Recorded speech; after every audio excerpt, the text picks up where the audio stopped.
Luis Carlos Ugalde, director de Integralia Consultores. ¿Cómo estás, Luis Carlos? Buenos días. Susana. Hola, Luis. ¿Un éxito del 13%, como dice el gobierno federal?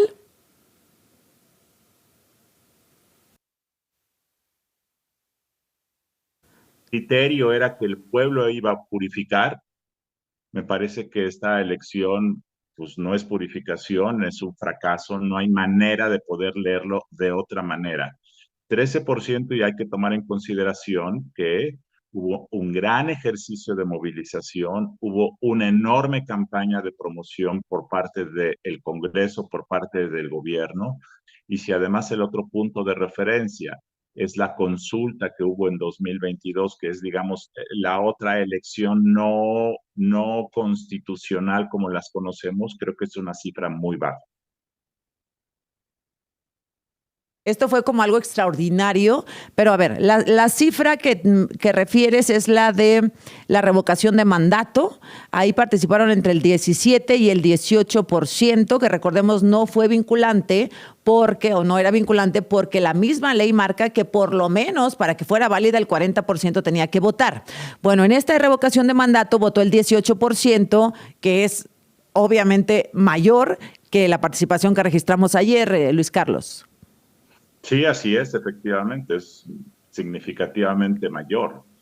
Ahora, el tema es que no hay referencia de otra elección judicial, entonces en un sentido estricto no hay manera de compararlo, pero yo simplemente estoy haciendo una reflexión de que si el criterio fundamental de esta elección es que el pueblo iba a elegir a sus jueces y que el pueblo quería que esto ocurriera, y esa fue la justificación política, que el pueblo había votado el año pasado para que hubiera una reforma judicial. Luego, entonces, si el año pasado hubo una votación del 61%, y ahorita para elegir a los jueces en una cuestión transformacional vota el 12-13%, me parece que no hay manera de sostener que aunque haya sido la primera experiencia, esto es algo que se puede llamar exitoso. Creo que la cifra es muy baja, creo que el gobierno esperaba una tasa cercana al 20%, lo sugirieron, lo dijeron, y creo que la tasa es muy baja.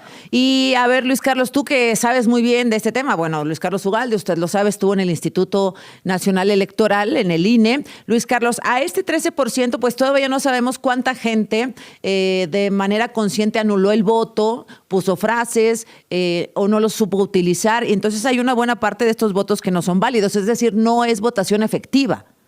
Así es, efectivamente, en los próximos días sabremos cuál es la votación válida. Yo creo que va a ser, el voto nulo va a ser más que el promedio, que siempre es como de 2.5%. Yo creo que aquí el voto nulo puede subir a 3, 4, 5%, porque mucha gente que fue anuló su voto. Es decir, mucha gente fue y a la tercera, cuarta boleta ya no sabía qué hacer.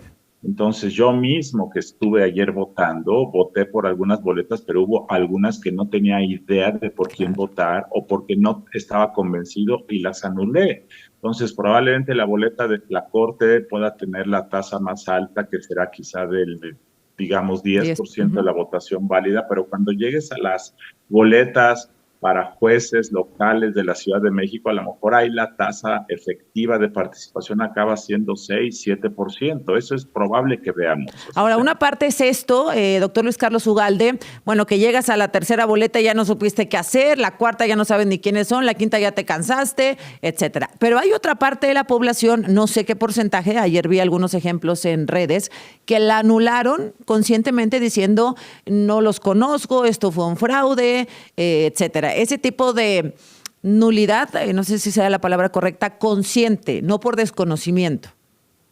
Sí, son los dos tipos. Voto inválido será aquel que está mal escrito, mal llenado, o aquel que conscientemente tachó toda la boleta. Al final es el mismo efecto. Y creo que más allá de la propaganda que en unos minutos va a dar la presidenta de la República, que ya anoche dijo que había sido un éxito, creo que el gobierno debe leer con mucha seriedad. Esto ya no se trata de un asunto de la cuarta transformación y de quedar bien con López Obrador. Esto es muy serio. En 2027 hay una elección constitucional de gobernadores, diputados federales. Y además, le vas a añadir esto, vas a crear un caos porque vas a contaminar la otra elección con esto. Seriamente el gobierno debe leer esto con responsabilidad y hacer algo para corregir esto, porque esto es totalmente inviable. Porque en 2027, además, Azucena, el INE tendría que instalar dos sistemas de votación, el sistema de votación de diputados, gobernadores, alcaldes, por una parte, y luego el sistema de votación judicial, es decir, habría dos sistemas enormes de votaciones y eso es totalmente imposible, como ayer quedó demostrado. Bueno, mira, tres escenarios me parece, Luis Carlos, y los quiero comentar contigo. El primero, que dices tú, bueno, que esperaba el gobierno federal una participación más o menos del 20%, pues ese escenario no se cumplió, ¿no? También creo que nos deja claro que los 35 millones que votaron por la presidenta Claudia Sheinbaum no necesariamente van a seguir todos los mandatos que quiera imponer o todo lo que quiera imponer Morena. O sea, los 35 millones de Claudia Sheinbaum y los millones de votos de López Obrador no se reflejaron en esta elección, pero ni de lejos. Así es. Y la otra cosa es que Morena, podríamos hablar que tiene una base de 8 o 10 millones de votos. O sea, ¿cuánto crees que sea el voto duro y el voto del acordeón y el voto corporativo, si le podemos llamar así? Pues mira, el 80% de las gentes que ayer votaron son gentes movilizadas o son gentes muy vinculadas a la estructura política clientelar de Morena. También hubo votantes genuinos, por supuesto, pero yo creo que 8 de cada 10 eran personas que fueron movilizadas. Por cierto, aquí habría que considerar también que gobernadores y alcaldes de otros partidos también lo hicieron. Esto es muy importante. Entonces, pero digamos, de los 80, del 80%, 70% es de esta estructura. O sea, se confirma que la estructura de Morena es como de 8 o 9 millones, ¿no? Bueno, en el padrón. Esto contradice la idea que había después de la consulta de revocación, que la estructura movilizable de Morena era de 15 millones. Digo, pues sí, seguramente entonces estamos viendo que el núcleo duro que sí sale a votar, a pesar de que sea algo inentendible, es de 7, 8 millones, de acuerdo a los datos de ayer, por supuesto. Correcto. Y lo que decías al principio, que me parece que es muy importante que los ciudadanos empecemos a entender que no, las generalidades no son buenas. El pueblo exige que se renueve el Poder Judicial. Pues no, porque si fuera una exigencia... Entiendo que hay desconfianza, que nos ha ido muy mal con el Poder Judicial. Yo no estoy defendiendo al Poder Judicial, pero como tú dijiste alguna vez, Luis Carlos, había que reformarlo, pero esto no es la solución o no parece ser la solución. Correcto, Azucena, hay que decir algo. Todas las encuestas dicen que el 60% de la población ve bien la elección judicial, lo ve como un buen gesto democrático, pero no fueron a votar. Quiere decir que la gente dice, qué buena onda que me dejan votar, pero no me interesa o no voy a invertir tiempo o no sé de qué están hablando. Así es que no se trata de una exigencia, no se trata de que el pueblo se volcó, y eso me parece que es una lectura muy importante porque sí erosiona la principal justificación política. Y ojo, esto que ocurrió ayer, sin pueblo, pero con mucha movilización, va a llevar a lo mejor a un resultado inesperado para el propio gobierno. Por ejemplo, algo que me llama la atención en este momento es que quien va a ser presidente de la Corte probablemente no sea ninguna de las ministras, sino sea el candidato Hugo Gutiérrez. A ver. Y a lo mejor empezamos a ver... Claro, aguántame tantito, no te vayas. Tienes razón, aguántame, por favor. Quédate en la conversación. Las 7:30. Gracias al doctor Luis Carlos Ugalde, director de Integralia Consultores, por mantenerse en la línea. Y bueno, dice Luis Carlos que puede ser una sorpresa, en algunos casos, el resultado incluso para las propias autoridades. Y yo le dije, claro, porque yo me había concentrado, Luis, en estar viendo, casi dando por hecho, fíjate, lo que es la mente. Yo me había concentrado en ver los votos de las mujeres candidatas a la Suprema Corte, pero ahora que voy a ver a los hombres, porque están separados, candidatas mujeres, candidatos hombres, pues veo que el que va arriba de la votación por encima de las candidatas morenistas es Hugo Aguilar Ortiz, con poquito más de 2 millones de votos y el 41% de las actas computadas, doctor. Sí, efectivamente, ahorita ya la competencia, y creo que ese es el siguiente tema en este momento, ¿quién va a ser presidente de la Corte? Muchos suponían que iba a ser Lenia Batres o Yasmín Esquivel, pero pues todavía podría ser, pero sí sorprende. Ajá, sí sorprende. A ver, aquí tenemos, en primer lugar, digamos ahorita que el primer lugar va a ser presidente o presidenta de la Corte. Insisto, con el 40% de las actas computadas está con 2,086,000 Hugo Aguilar Ortiz. Luego viene en segundo lugar, digamos en general, Lenia Batres Guadarrama. Sí, ¿verdad? Lenia Batres con 1,979,000. Luego viene Yasmín Esquivel con 1,708,000. Luego Loreta Ortiz con 1,653,000. Y María Estela Ríos González, 1,553,000. Esos serían, digamos, como los 5 primeros lugares ahora en este momento, Luis Carlos.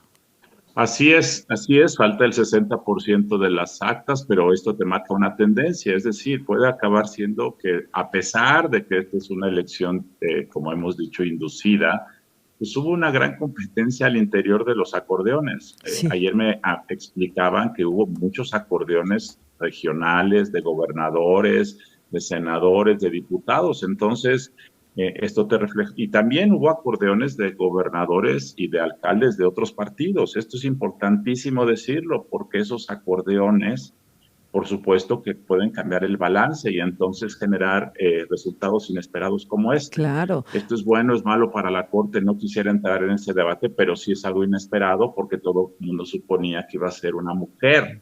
Y esto empieza a generar, por cierto, también desmitificar esta idea de que la Corte va a estar al servicio del gobierno. Pues quién sabe si siempre. Yo creo que mayormente sí, pero también, oye, si yo soy ministro de la Corte, nadie creía que iba a ganar y obtuve 4 o 5 millones de votos y además voy a durar 9 años en el cargo. Es decir, tampoco es esto de que la Corte ya va a ser la Corte del gobierno.